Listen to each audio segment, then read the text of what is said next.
Olá, eu sou o Heitor Girelli, aluno da Engenharia Civil da Unisa, na modalidade EAD. Meu RA é 34 224 70. Estou aqui para apresentar o projeto Integrador 1, que trata de edifícios sustentáveis, né? Da captação de águas pluviais em bairro residencial e faz parte do projeto integrador, como eu disse, da professora, como professora orientadora, a professora mestre Débora Cavalheiro. Bom, procurei aqui nesse estudo é, é, entender a viabilidade do aproveitamento das águas pluviais não potáveis, né? No sentido do reaproveitamento dessas águas.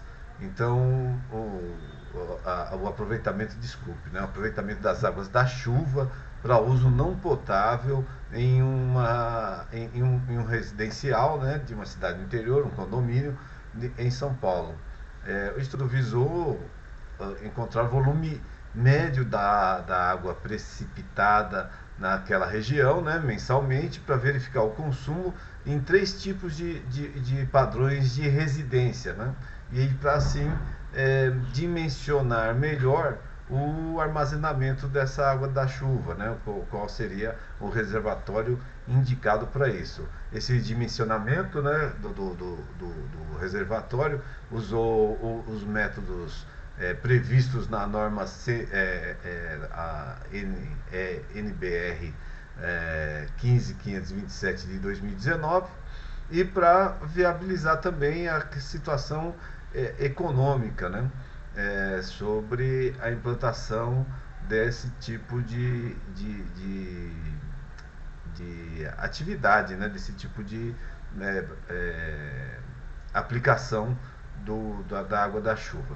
Então, a implantação desse sistema de aproveitamento das águas pluviais nas residências estudadas não apresentou, por incrível que pareça, benefícios econômicos, né? Mas, longe de esgotar o assunto, esse trabalho só apresenta subsídios para novas pesquisas e que temos certeza de que com o desenvolvimento de novas práticas, novas tecnologias, seria possível a viabilidade econômica, e é possível a viabilidade econômica em outros itens. É só que nessa que nós nos esbarramos nessa questão.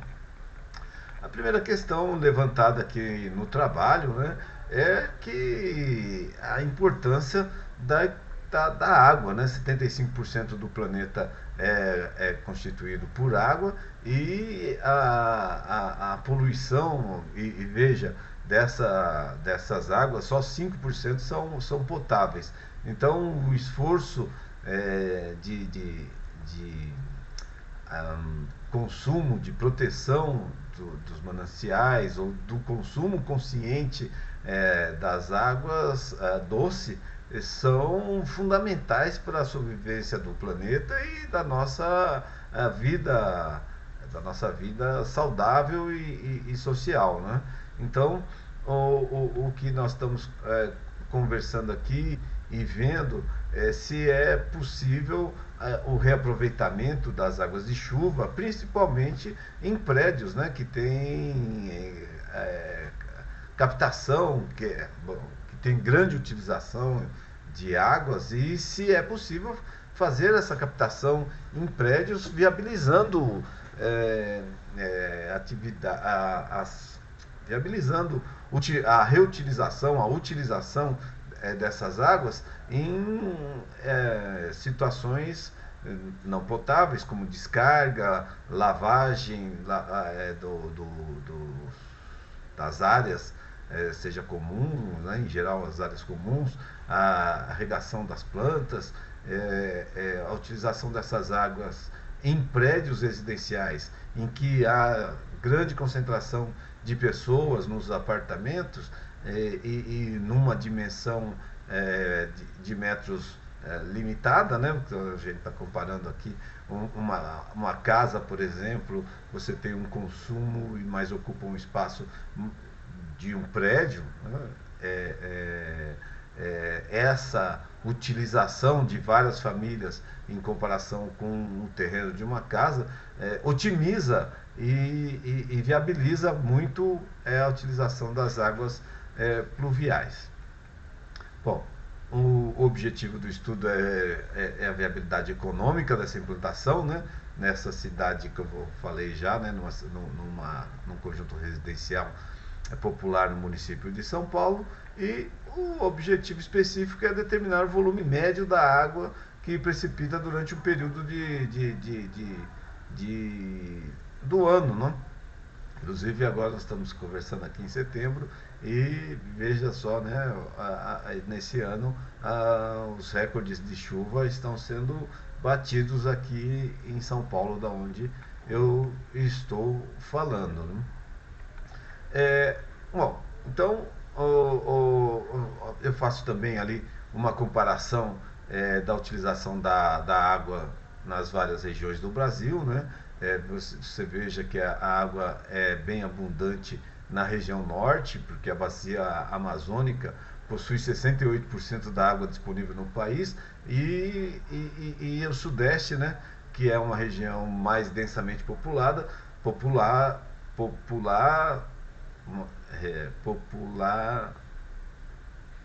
é uma região de alta densidade populacional, né? Só tem 6% do potencial hídrico, né? Para comparação dessa situação que é emergencial, né? Não emergente, emergencial na utilização dessas águas pluviais. Bom, nós temos aqui alguns dados da Sabesp, né, que opera aqui em São Paulo em 364 municípios e atende 27 milhões de pessoas, e que que se perde no índice de vazamentos, né, não falei na transmissão, mas na distribuição das águas, né? Perde-se 15% no residencial e 18% no comercial, né? Então tem um dado bem interessante aqui que a Sabesp produziu e eu reproduzi no trabalho, é que você tem um desperdício de 9 mil litros de águas perdidos num único segundo, né? Então é muito importante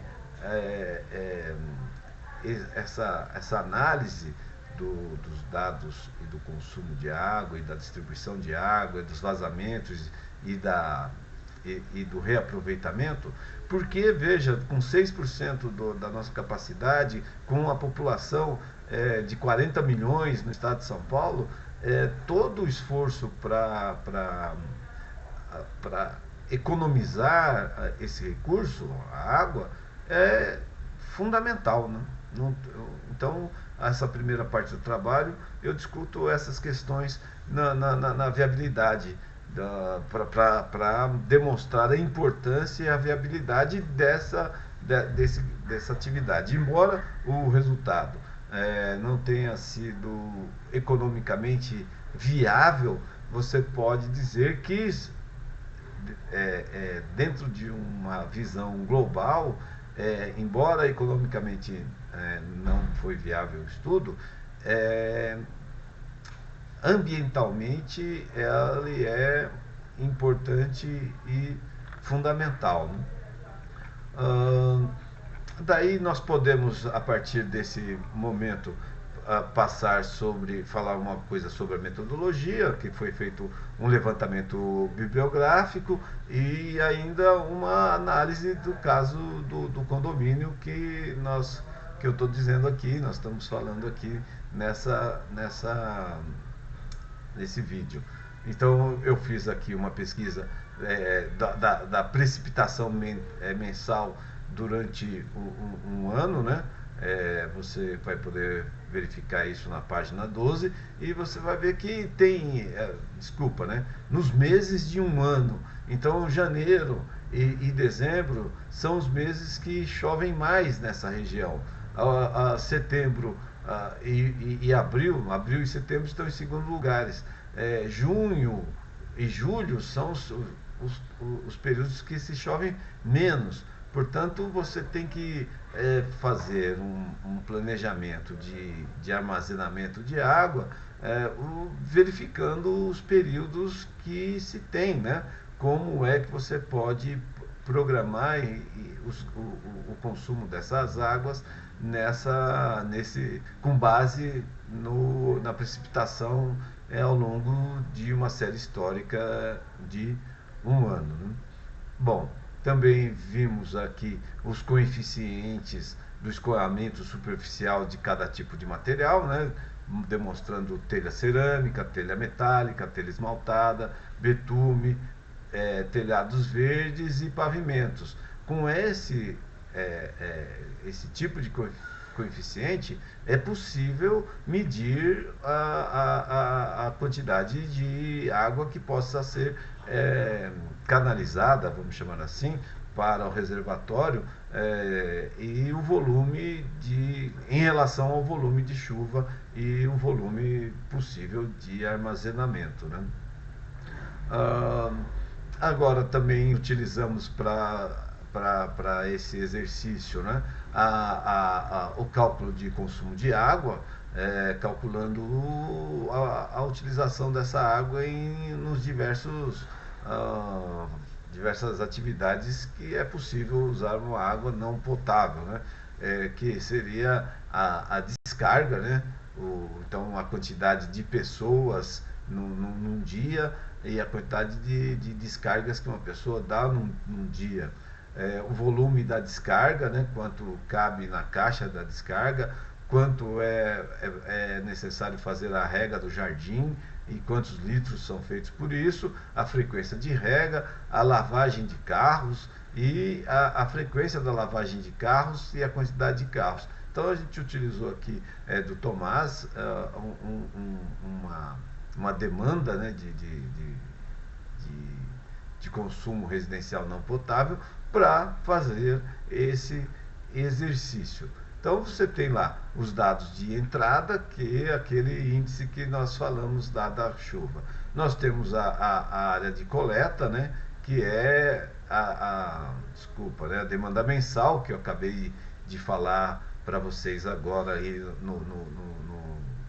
inclusive está na página 14, de que é o consumo da água não potável. E finalmente a área de projeção de coleta, né? Porque você tem um espaço limitado da construção e do seu terreno para captar essa água. E aí você usa o coeficiente de Runoff, que usa o coeficiente de 0,80, que é o recomendável. Assim, a partir dos cálculos, né, você aplica a fórmula e chega num resultado para verificação do volume do cálculo, né, e do volume do reservatório. Esses cálculos foram apresentados na página 16, 17, e dos resultados, né, desses cálculos, nós observamos que na análise econômica, né, tanto no caso brasileiro, alemão e inglês, né, em nenhum dos casos houve uma formação de taxa interna, desculpa, né, a formação de uma taxa interna de retorno dentro da operação do sistema.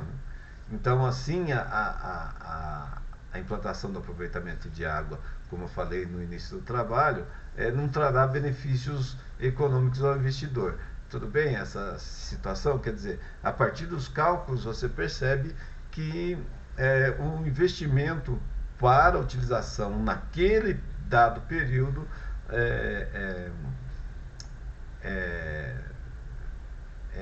não é inviável, né? Mas ele não trará benefícios econômicos.